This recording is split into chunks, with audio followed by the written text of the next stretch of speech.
로마서 2장 5절 6절에 심판의 무서움에 대해서 말합니다. 다만 내 고집과 회개하지 아니한 마음을 따라 진노의 날 곧 하나님의 의로우신 심판이 나타나는 그날에 임할 진노를 내게 쌓는도다. 하나님의 진노가, 하나님의 징계, 하나님의 채찍 우리가 계속해서 쌓는다는 말이에요. 하나님께서 각 사람에게 그 행한 대로 보응하시되, 그래서 고집과 회개하지 않는 마음에 하나님의 진노가 임합니다. 하나님의 택한 백성과 택함을 받지 못한 버림받은 백성의 구분이 어디에서 생기느냐, 무엇으로 구분할 수 있느냐? 회개하느냐 회개하지 아니하느냐에 달려있어요. 거기에서 믿는 자와 믿지 아니하는 자가 구분되는 거예요. 하나님의 아들 예수님이 양심이 아프도록 죄를 지적해도 바리새인들은 눈에나 깜짝하지 않았어요. 혹시 우리 가운데 그런 분이 있다면 하나님 앞에 무릎 꿇고 기도해야, 눈물로 기도해야 돼. 하나님의 아들 예수님이 이 땅에 오셔서 양심이 아프도록 죄를 지적해도 눈하나 깜짝하지 아니하는 바리새인의 마음이 우리에게 있다면 우리는 더 이상 소망이 없어요. 자신이 스스로 선하고 의롭다고 생각하는 것 그 자체가 죄인인 것입니다. 그래서 남을 정죄하고 비판하는 위선의 옷을 입게 되는 것입니다. 성도 여러분, 이 9절의 말씀 보면 악을 행하는 각 사람의 영에는 환난과 권고가 있겠다 그랬습니다. 성직자라 할지라도 하나님의 일꾼이라 할지라도 환난과 권고를 주시는 하나님의 진노와 심판에는 예외가 없어요. 성직자로서, 교회 중직자로서, 교인으로서 오랜 세월 동안 교회를 섬겼지만 회개하지 아니하면 하나님의 진노가 쌓인다 하는 말씀이에요. 하나님은 외모로 사람을 취하지 않으세요. 목사이기 때문에 30년 목사했기 때문에 봐주자, 그거 없습니다. 하나님은 그렇게 외모로 판단하시는 거 아니에요. 우리는 사람과 사람이기 때문에 정 때문에 또 신분 때문에 위치 때문에 이 사람 좀 봐줘야지 그렇게 하지만 하나님은 그렇게 하시지 않는다 그 말이에요. 그런 남을 비판하는 죄에서 빠져나오는 길은 무엇인가? 하나님의 진노를 피할 수 있는 길은 무엇인가? 누가복음 18장의 말씀을 보니까 두 사람이 소개되어 있어요. 일주일에 2번씩 금식 기도하고 소득의 11조를 내고 토색하지 않고 간음하지 아니했다. 그렇게 자기를 높인 바리새인, 예수님으로부터 의롭다는 말 듣지 못했어요.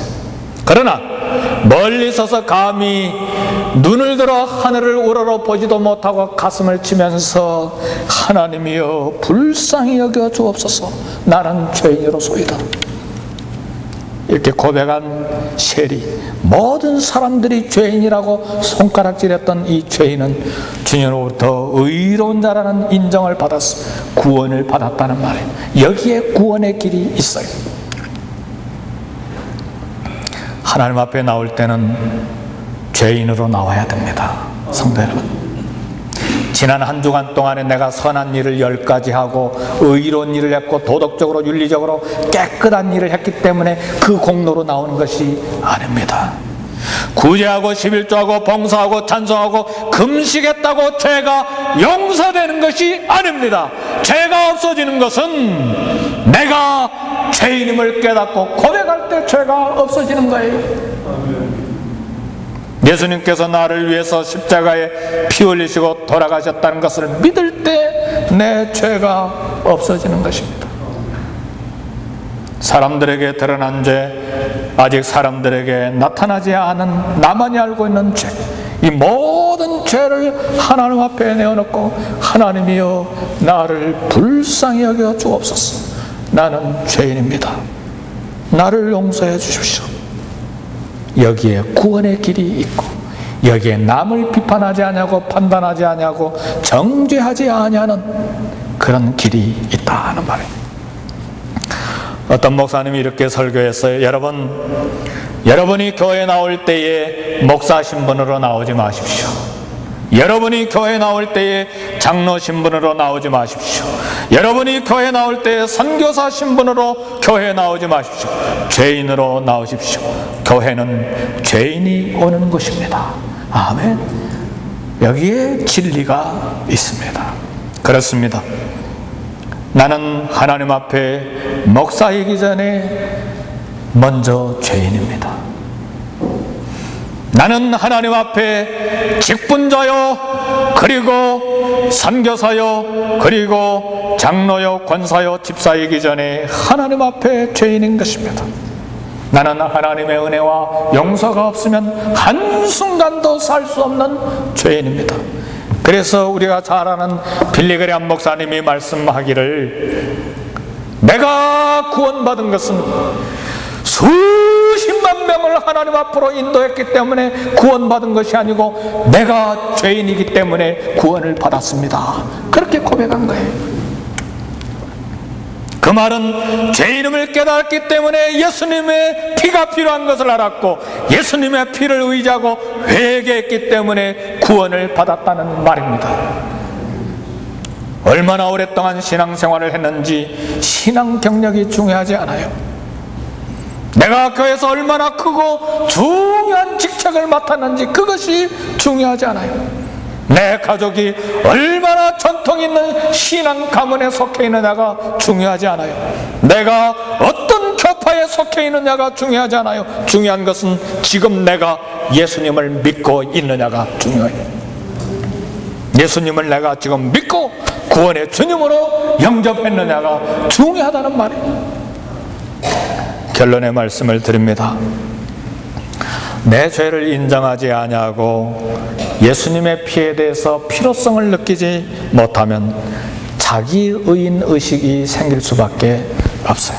이것이 유대인의 죄요, 기존 신자가 범할 수 있는 죄입니다. 자신을 의롭고 선하다고 하는 것 때문에 남을 비판하고 정죄하는 또 다른 죄를 짓는 것입니다. 자신의 죄를 용서받은 감격이 없으면 자신을 향해서도 정죄하고 남의 허물에 대해서도 날카롭게 비판하게 되어 있어요. 왜요?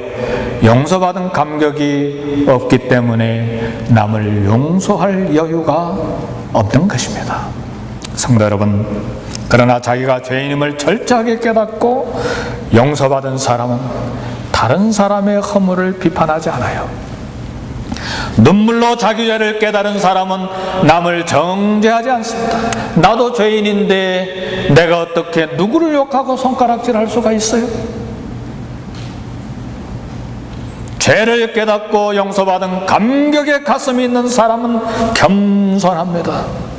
성도 여러분, 남의 허물과 잘못에서 비판하지 아니하는 것은 넓은 마음 때문이 아닙니다. 온유해서도 아닙니다. 내 죄를 용서받은 감격이 있기 때문에 그래요.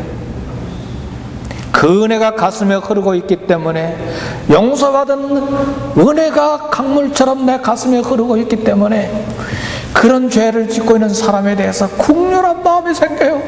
그리고 예수님의 용서에 대해서 이야기하고 싶어지는 거예요. 그래서 감싸고 위로하고 격려하고 예수님을 소개하게 되어 있어요. 어떻게 남에게 손가락질하고 그 죄를 비판하고 정죄합니까? 그렇게 할 수가 없는 것이죠. 오늘 이 시대에 우리에게 필요한 영적인 지도자는 이웃의 죄와 허물을 날카롭게 지적하는 사람이 아니에요.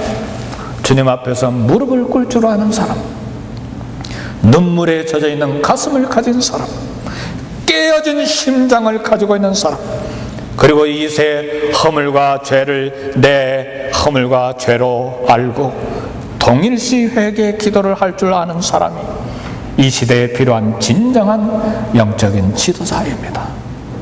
기도하겠습니다.